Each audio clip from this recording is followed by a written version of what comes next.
Hi guys, এখন হচ্ছে 3:08 বাজে। আমরা সবে খাওয়া দাওয়া করলাম, করে এখন আমার মা করছে রসগোল্লার প্রিপারেশন নিচ্ছে। মানে আজকে রসগোল্লা হবে, মা বানাবে, দোকান থেকে কিনে আনা নয়। আমি সেই রেসিপিটাই তোমাদের সাথে শেয়ার করব, তোমরা দেখতে থাকো। দুধ বসানো হয়ে গিয়েছে, মা লেবু কাটছে, একটু পরেই দেওয়া হবে লেবু। যে কটা লেবু কেটে রেখেছি সব কটা লেবু এইভাবে দিয়ে দেবো। এই যে সব কটা লেবু দেওয়ার পরে এখন ছানা কেটে গিয়েছে। এই যে ছানাটাকে আমরা এই একটা গামছায়, মানে ভালো গামছায় করে ছেঁকে নিলাম। তার মধ্যে দেব এই এতটা পরিমাণ ময়দা, ভালো খেতে হওয়ার জন্য দেব গুঁড়ো দুধ অ্যাড করলাম।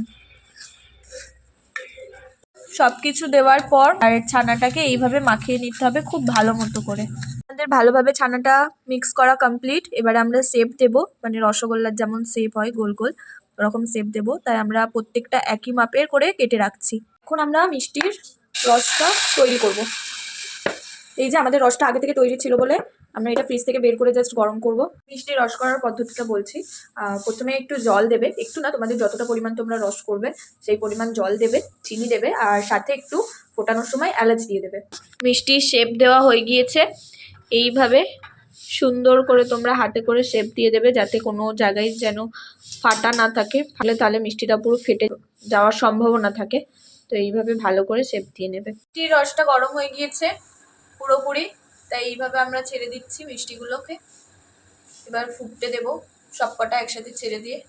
মিষ্টির রসে দিতেই বড় হয়ে যাচ্ছে, তখনই বুঝবে যে হ্যাঁ ঠিক আছে, ভালোই হয়েছে মাখানোটা। এবার চাপা দিয়ে কিছুক্ষণ রেখে দিতে হবে। এই যে কিছুক্ষণ পর, মানে 5 থেকে 10 মিনিট পর খুলে দেখছি যে এই রকম বড় বড় হয়ে গিয়েছে। এটা তোমরা 20 মিনিটের মতো করে ফোটাবে। হচ্ছে আমাদের রসগোল্লার ফাইনাল লুক। টেস্ট করে বলবো যে কেমন হয়েছে।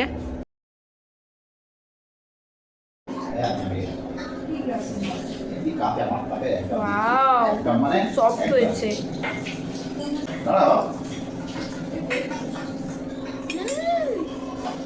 দোকানের মিষ্টির থেকেও ভালো খেতে হয়েছে।